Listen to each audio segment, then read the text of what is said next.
One thing about solely doing retro reviews on this channel, viewer, is that sometimes I look over my shoulder and say, where the hell is the time gone? Can you believe it's already been 12 to 13 years since the Nintendo DS was released, and after 6 generations of the console to date, it has been firmly planted as Nintendo's greatest selling handheld model. Originally, it was a great idea, assumedly spawned from the success of the Game Boy Advance SP, along with added graphical capabilities, the famous invention of the stylus that Nintendo secured millions of sales on by making them really easy to lose, and the finger, not really a good substitute for it, along with the other input types that made the Nintendo DS a new age of handheld devices. Around 6 years after that, Nintendo hit everyone with a whammy as the 4th generation of the DS was the next-gen version, the obviously titled 3DS, which would add an even more powerful processor under the hood, along with the much-touted 3D innovation, pushing the medium forward by creating legitimate 3D graphics on multiple planes, so it's like looking into a little world of its own. And then there was the whole gyroscopic camera thing to make virtual reality games, along with an added thumbstick to toss the D-pad out the flippin' window. The 3DS was truly a step forward in graphics, and in order to capitalize on the launch, Nintendo released a game alongside it called Super Mario 3D Land, the newest game from the Super Mario Land lineup for like 15 years or something. As a launch title, it hammers hard on that feature shoving into your face thing that Nintendo seemed real keen on from the Nintendo Wii onwards to try and make their added features and inventions feel the least gimmicky as possible when they were inherently going to exist that way. Nintendo, you just need to learn that you can't make wildly swinging a controller around as a camera anything more than an annoying waste of time. Thankfully, the gyroscope camera bits are exclusively used for binocular looking, so it isn't egregious to force players to use it. Otherwise, Nintendo's attempts to justify the brand new features of the 3DS in their brand new Mario platformer were ultimate condemnations of them to forgotten video game history, because the whole central tenet of the 3D visuals mattering in 3D Land is an absolute lie. The most 3D thing this game has is forced perspective puzzles, where some platforms in the game are not actually where you thought they would be, and that's about as entertaining in a video game as it would be to watch someone dangle keys in front of you and patting you on the head. I shouldn't be surprised that 1,000-staff companies will never learn this fact, since groupthink is the best blinder in existence. But 3D platformers do not work.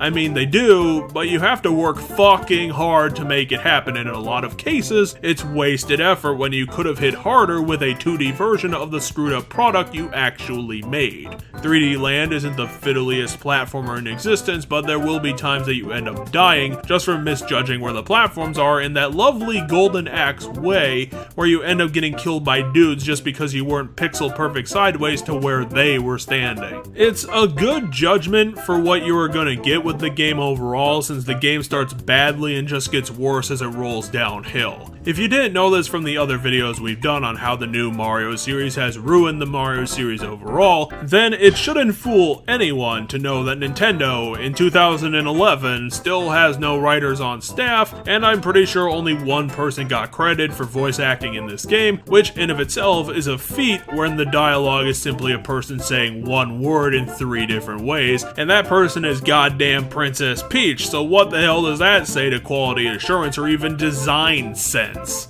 Unlike the other holders of new Mario titles, when Mario shows up on the scene to the Mushroom Kingdom, he shows up after the eventual kidnapping instead of being around when it actually happens in every other case. Well, maybe not Super Mario World, but shut up, I'm trying to make a point, and that point is that Nintendo made an embarrassing fool of itself by telling the plot of this new game in the series through goddamn postcards. Not even ransom notes or anything, just 8 colorful postcards flying through the kingdom for no shitting reason. Why? Because it's a 3D launch title, so Nintendo decided to just include pop-up postcards with no rhyme or reason to it, just shoved in the game like a cucumber in the side of a national bank. And apparently Nintendo were so proud of this idea that they legitimately thought that players would care enough about 3D Land to want to keep an album of those postcards, just in case they wanted to look at them later, which literally no one did ever. I can't even imagine a completionist would want want to show off their full albums to their fans just to show off the trueness of their 100% brass balls. Although I did like the twist in the middle of the game, where Peach somehow managed to escape Bowser just to get recaptured before the final act by the entire Koopa clan. Like literally the entire Bowser army. Man, how stupid can you be, Bowser, to have any of this happen? It's freaking hilarious, keep doing it. The rest of the game is as likewise lackluster as the other features because the levels of this game are outrageously short for the overly generous 500-second time limit the game gives you as standard for everything. And that's because the game isn't trying to build challenges in the actual platforming. If you just do the platforming, the game is a flippin' breeze. Nope, just like in Kirby's Epic Yarn, the actual difficulty of this game is the goddamn collectibles. Just go collect the arbitrary shiny things because Nintendo told you that the company put them all over the bloody place. They're up there, they're down there, in that thing, and in this upside down mess of a map. Go grab them or Uncle Nintendo will give you a smack. And before you think you can flip off the old bastard and say screw it to the Yoshi coins, think again. They're required for beating the game. Yep, to get to the end of the main game, you need 100 of these Ubisoft-styled wastes of time and money. So go collect the damn things. Nintendo told you to, and they meant it. This requirement doesn't help make the game look much more than a cash grab level pack because the levels are ridiculously short. You can breeze through some of the 3D maps with less than 30% of the allotted time if you stupidly thought that you could tell the star coins to go fuck themselves, and the difficulty is relaxed to the point that even the famous flag grabbing staple at the end of the levels is turned from a satisfying challenge into a prerequisite as the traditional moronically hard final special level requires you to have all the golden flags on top of every other bullshit thing Nintendo can shove up your ass to make you get the final crown in this boring waste of time. And speaking of such, let's get to the game's selling point. The grand core idea that Nintendo had to justify this game and give its innovation wheels a spin. It's the Tanuki suit.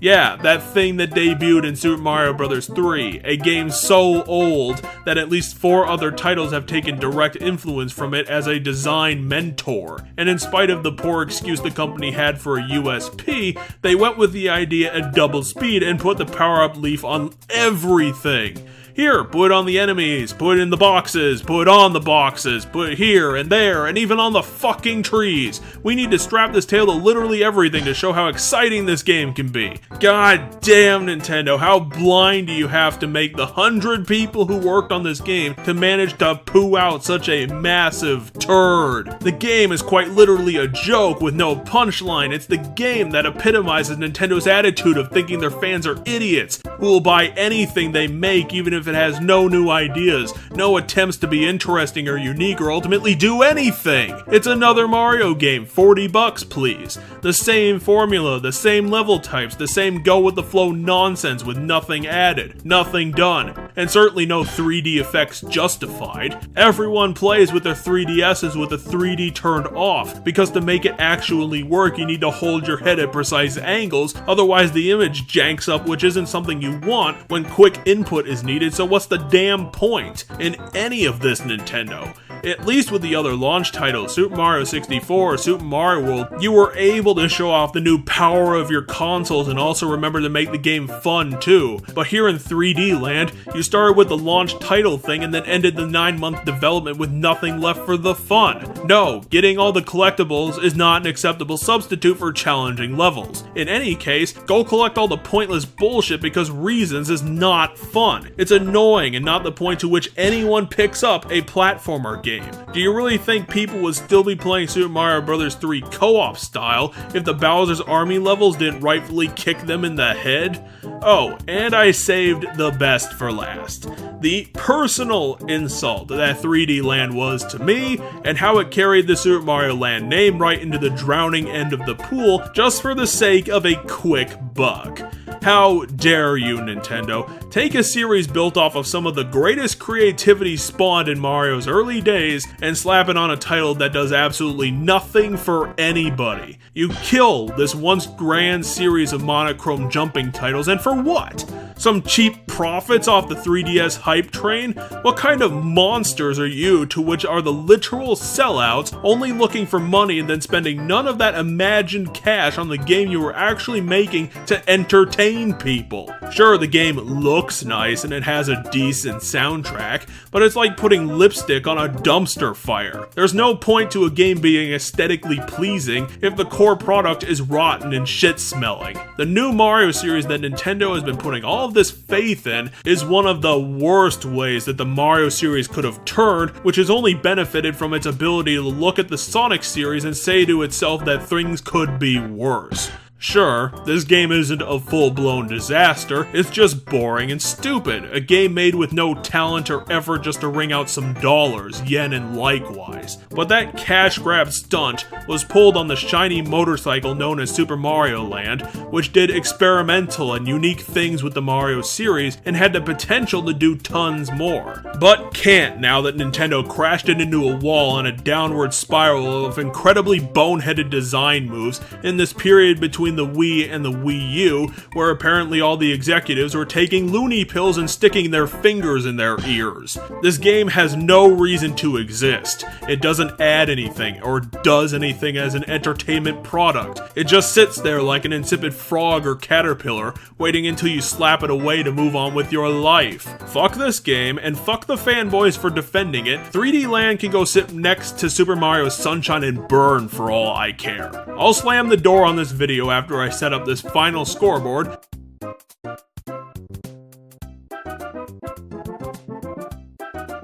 And leave you guys with a slightly less bitter victory for gamers. Because in spite of all the anger and the rage, we all deserve props for loving video games.